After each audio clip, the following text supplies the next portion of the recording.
अगर तुम हक पर, सारी दुनिया चाहे तुम्हारी मुखालिफ हो जाए, तुम हार नहीं मानना। मेरे नैना रोए बहुत, कोई तो बहलाए।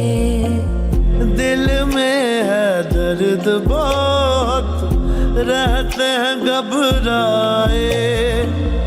अर्जियां मन मर्जियां, बेसबब खुद गर्जियां, सर झुका के कर रहे हैं तुझसे हम ये इल्तिजा।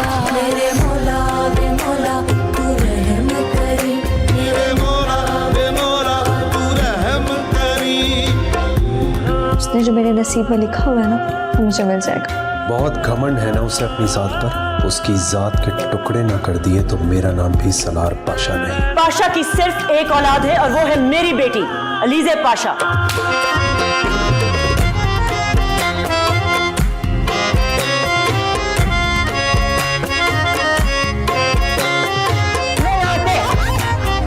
अपनी ईगो की तस्कीन के लिए तुमने एक लड़की को इस कदर टॉर्चर दिया।